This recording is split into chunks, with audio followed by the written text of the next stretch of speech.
Protestantism. What is going on with it? Everyone always said that Protestants were just Christians and Catholics were not Christians. But why is this weird tidal wave online towards Catholic belief or dogma or Orthodox? What's going on? Okay, I've never been alive in my 40 years that Catholics would actually be relatively, and people coming to the faith, instead of it just doing a roller coaster down into the ground, which it's been doing since the 50s, since Vatican II. And now being Catholic is cool? Like people are actually converting on their own free will? Why? First reason, the internet. The internet brought all of the worst ideas up front, which was new atheism, the Dawkins, the Hitchens, the Sam Harrises, and even the Jordan Petersons. To be honest, he's kind of pseudo-Christian, pseudo-intellectual, pseudo, question everything, blah, blah, blah, but there's no grounding. We can't not give him his flowers, though, because he brought a lot of people to a good theological, biblical basis. He didn't say Christianity, but he did say biblical, and he did a good series on Genesis and a couple of the other books in the Bible. However, what people noticed is that you are theologically and intellectually blank if you don't take it further than the Hitchens, Dawkins to Jordan Peterson, Nietzsche train. You got to go further than that. You got to go to God. You got to go to a creator, and that's essentially what happened during COVID. We saw that there is this chaos happening in the world, and Jordan Peterson was not filling that chaos. Joe Rogan was not filling that chaos. Andrew Huberman was not filling that chaos.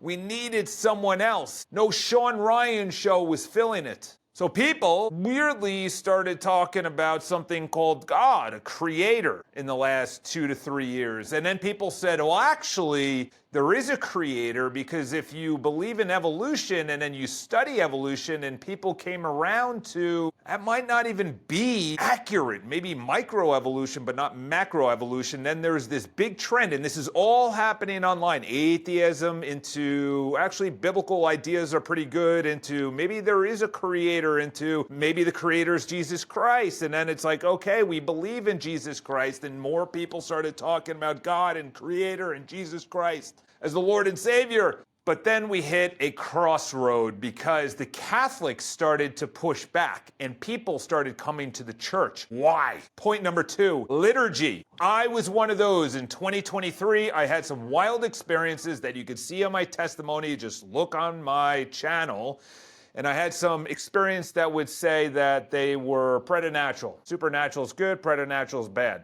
And then I said, okay, well, if the bad is there's got to be a good. And then I was shepherded into Protestantism, and I went to a bunch of Protestant churches, I went to a men's conference, men's only Protestant, it was Christian conference, even though they're all Protestants. And I kind of felt weird doing this as a former Catholic, now turned Catholic, at a worship service, and then taking a little cracker and grape juice, and they're like, in remembrance of me. And I was like, I'm looking at my buddy, I'm like, what is this? He's like, it's just take it. And he didn't even take it. So I'm like, if you're not even doing the remembrance part, you're not even remembering the Last Supper. So the liturgy is why people started to fall in love with the Catholic faith. And then they said the beauty and the art and the architecture and the music and the theology and the depth and Aquinas and Augustine. And then what? There's actually scripture behind all of it? No, let's not go there. And then 2024 into 2025 was the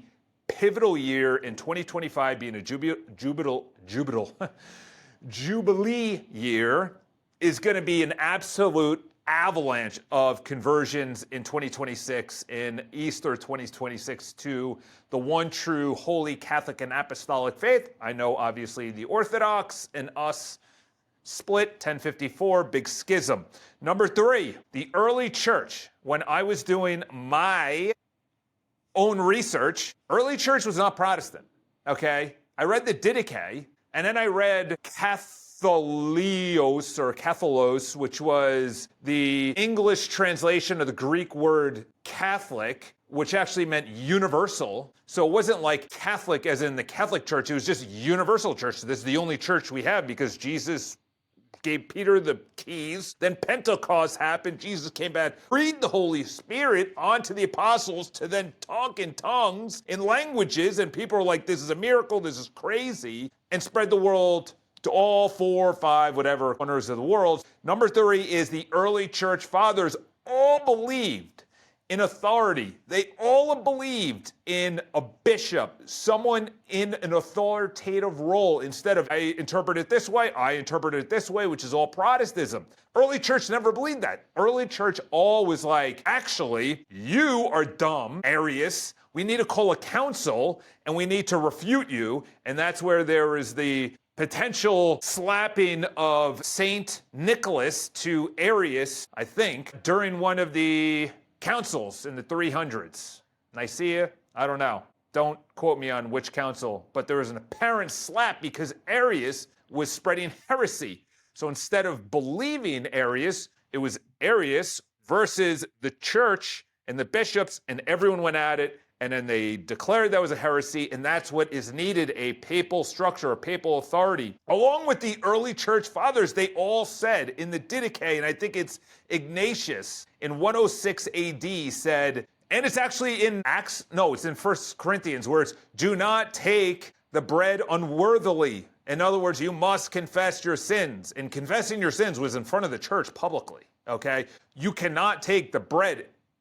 It's the Lord. They didn't believe in this, like, maybe it might be, maybe it's a symbol, blah, blah, blah, blah. No, they believed that this was the Lord and Savior, Jesus Christ. This wasn't like, well, maybe. No, it was like, idiot, you've sinned. You have to confess your sins. And as it says in James, I think it's in James, confess your sins to one another. And as it says at Pentecost, when he breathes the Spirit, he says, take each other's sins and then retain each other's sins. Who wants to retain someone else's sin unless you have authority? And then binding and loosing, which obviously Jesus told to Peter, whatever you bind on earth is bound in heaven, whatever is loosed in earth is loosed in heaven. Confession's the best thing, honestly, Eucharist and confession. Early church was not Protestant. They had confession, they had a structure, they had authority, they had the real presence. The Mass is sacred.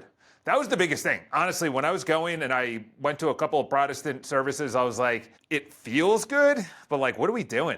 There was a structure, but it was a weird structure. They played the words on a screen. They had about 10 people on stage, and you had a drummer, you had a couple of guitarists, you had about 4 or 5 singers, and then everyone said, put your hands in the air, and then we're going to do an altar call, and then you take a picture of a QR code, and then you donate to them, and then the preacher gets up, and then he just says 4 or 5 verses for 45 minutes, and then just gives, honestly, a lukewarm sermon. And I just left thinking, I wonder how many times they say the same verses over and over and over. Like, imagine that every Sunday. Imagine you go 10 years, every Sunday, that's over 550 times, and you're like, okay, I've heard of John 3:16, like, give me something different. Give me some meat and potatoes. Number 5, truth has consequences. As I wrote down here, once you know the Catholic Church is the one that Jesus Christ founded, you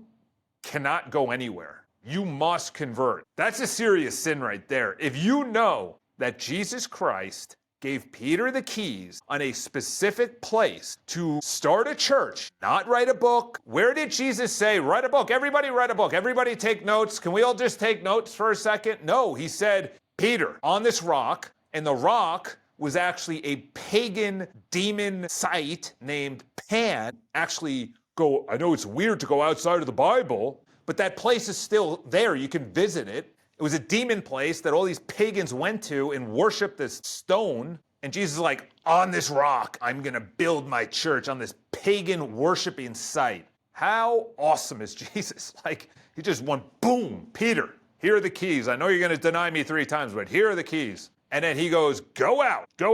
And then, obviously, all of them got martyred except for one. There's a great book called The Early Church Martyrs, I think it is. I think it's right around there, and it follows 12 apostles. But when I did the research on the extra biblical teachings of the Bible and the commentary on everything that Protestants bring up, including Praying to Mary, praying the saints, the Eucharist, confession. Why does the Catholic Church have authority? Is it true? Well, yes, they have the authority. They don't have the power. Jesus has the power. That's the problem, is that you are asking a request. You're not praying. You are asking. Praying is different. Worship is different than praying. You worship Mary. No, we're praying, which is make a request. And oh my gosh, don't get me fired up. But when I was going through this, my head, I wanted to put through a wall because I condemned the Catholic Church. When I was coming back, I was like, you're right, Protestants, because the Protestants brought me back into the Catholic, or they brought me into the faith. I got delivered from demons and spirits and transgressions and iniquities and all this other stuff that was going on in my life. And then I'm like, let's go a little bit further because all I want is the truth. So why are there Protestants coming to the Catholic faith? The sixth and bonus one is that nothing can prevail against it. As much as people hate the Catholic Church, that is exactly why they hate the Catholic Church, because nothing is going to prevail against it. Jesus Christ said that. You're going to be at the gates, but the gates of hell are not going to prevail. And ironically enough, Bishop Barron said this on a podcast, and he recently said this. He said, they're not going to the walls. The walls are high, and they're tall, and people are slinging arrows and cannonballs and fireballs at you. But if you're at the gates, you're at the most vulnerable part of the kingdom. You're at the gates. So any Protestants that are here watching, listening to this, or anyone that is talking to Protestants, and you know, as I said in number 5, is that the truth has consequences. How would I know that I am going to be with Jesus Christ? I even believed some weird things called once saved, always saved, which is so unbiblical. It is so unbiblical. They're now around. Work out your salvation with fear and trembling. Many will say that I know you, but come on. It's wild what I did on ChatGPT by just asking one preface. If I am a Catholic, or if I am an atheist or Protestant going through RCIA or OCIA, which is the conversion process, what would they say about praying to Mary, the saints, liturgy, tradition, who compiled the Bible, confession, the real presence in the Eucharist, authority? Did Jesus actually give authority? Where was this authority given? All of these things are ChatGPT, and then you can even say include include scripture, include the Bible. How did the Bible get compiled? I was listening to a video today. There was a wild amount of potential canons being thrown around for dozens, hundreds of years. It was crazy. I was listening to one where Enoch was included. And they're like, oh, wait a minute. There's another one where the Didache was included. And that was, I think, 70 to 90 AD. Incredible first writings of what Christians believed at the time. So why are people coming back? Internet, same reason. People are leaving anywhere else. Apostolic tradition. Early church was not Protestant. The Mass is sacred and not a show. The truth has consequences. If you guys have any questions, please leave in the comments below, because I am on fire now for the Lord than I have ever been. And that's essentially where I want to take the channel, even though this channel was built on personal development. So if you have any questions, if you want to subscribe, please do. Leave your comments below, and I will talk to you soon.